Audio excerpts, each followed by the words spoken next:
The Houston Rockets struggled to manufacture points. So early in the first half, it was solely Reed Sheppard. And then in the second half, he got to the rim and was getting everybody else shots. They got involved in the game defensively. I think they did also a great job of stifling the Warriors, getting offensive rebounds, and then Reed Sheppard was just going crazy. Yeah, the third quarter really flipped this game when they held the Warriors to 17 points and 0 of 8 shooting from the three-point line.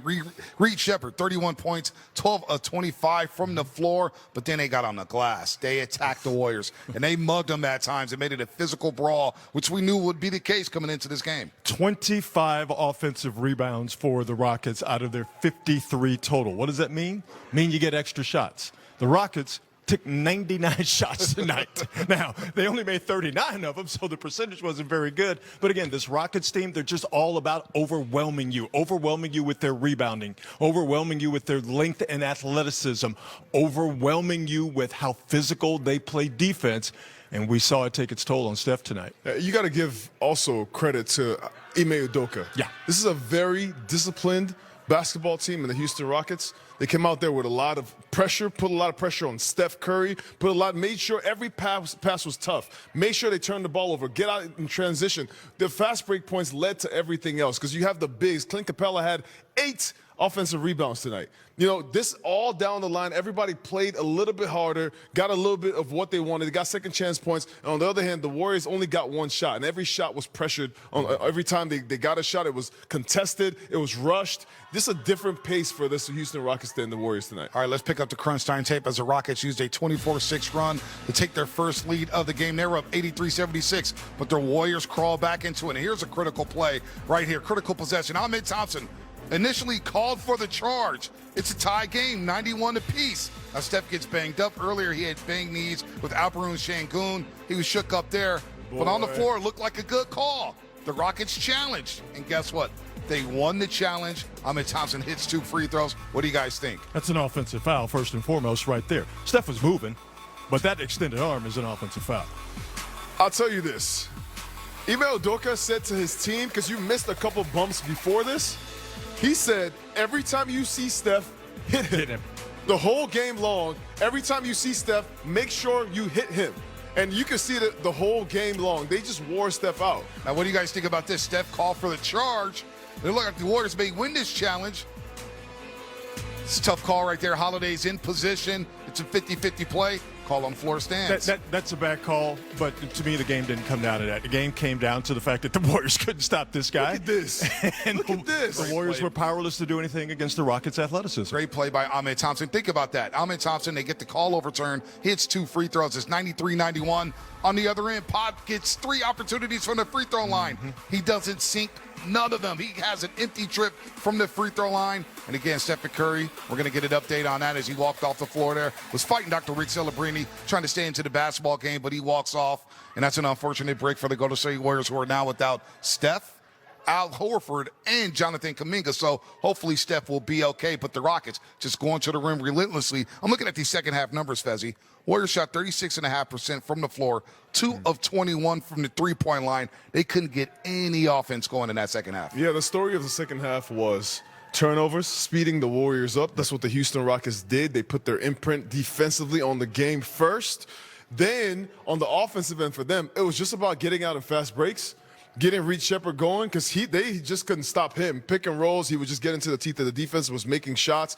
And then offensive rebounds. They got second, third opportunities. The big men were really active. There's no Kevin Durant. There's no efficiency. But if I get numbers on you, then we see who wins. And then you had Reed Sheppard being the head of the snake for the Rockets in the third quarter. Like I said, he was getting it any way he wanted to, but specifically getting to the paint, either finishing at the rim or kicking it back out and then getting the Warriors defense in the scramble mode. And it was either back to the basket or the Warriors were unable to get the recovery where it needed to be, and the Rockets were able to score off of that recovery. And one thing about the three-point shooting, what did the Warriors do three-point shooting-wise? Do you have those numbers real quick? 2 of 21 in the second half. Yeah. I believe they were 10 of 22 in the first half. The Rockets only allow 13.9 made three-pointers a game. They did their job. We were talking about this before we went hot, that the Rockets are in the image of their coach. And their philosophy on defense and fouling is they can't call them all. So we're just going to keep pushing it. I just thought the first half was about the Warriors. The second half was about Houston Rockets putting their defense, just making sure this is a top 5 defensive team in the NBA.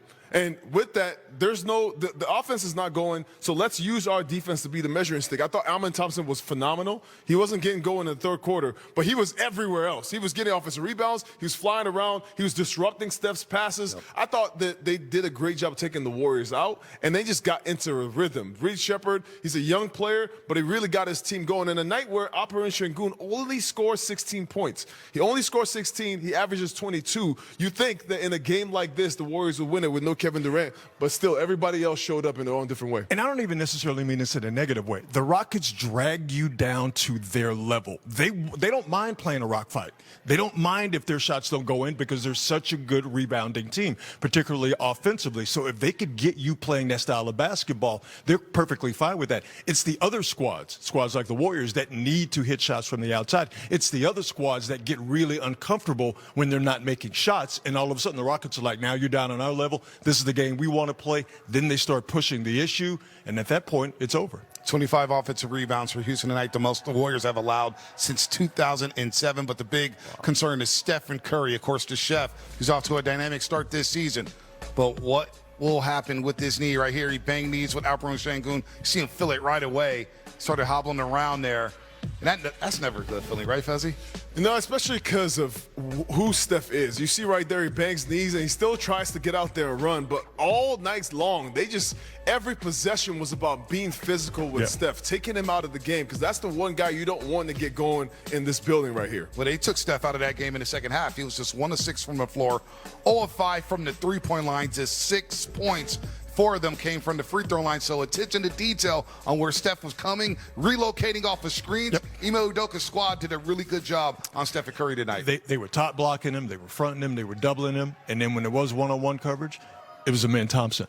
So that's tough for you all night long. I thought it was interesting in the second quarter. It seemed like the Warriors were trying to get Steph on the ball more, and I think we were talking about this. They got him a couple of times switched, off of Steph, and got Reed Shepherd switched on him. And it seemed like the Warriors didn't take advantage of that. You're only going to get, and to me, I would think the Rockets made a mistake in that regard. That's not necessarily how they want to live guarding Steph. You're only going to get that mistake a couple of 3 times, and to not take advantage of it, I thought was folly. Ball never got back to Steph. Never got back to the ball. it. Could not move. Yeah. They were doing a great job of being in the pass. This is a long, athletic team. Yeah.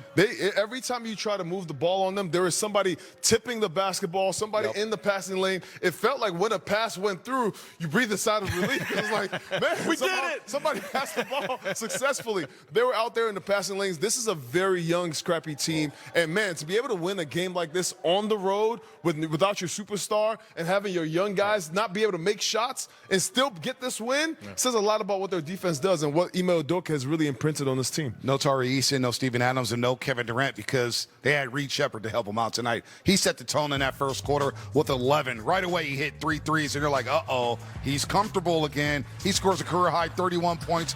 The first-round pick out of Kentucky from a couple years ago. Spot up.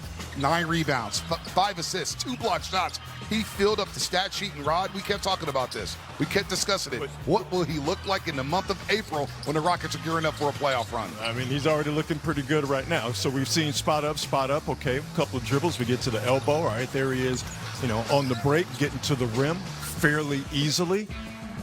He's tenacious. I mean, the only thing he doesn't do is shoot free throws. But he had the greenest of lights tonight. It was like, hey, man, get it how you live. And, it was a little slow for him there around the second quarter. But, again, I thought the third quarter, just the fact that he was able to get to the rim anytime he wanted to, that opened things up for him. The pick and pop was really open for him early in the game. Early in the game, it was him setting the pick and roll, popping out to the three-point line. He must have really watched Utah the other night because that's exactly what Keontae George got. Those open shots.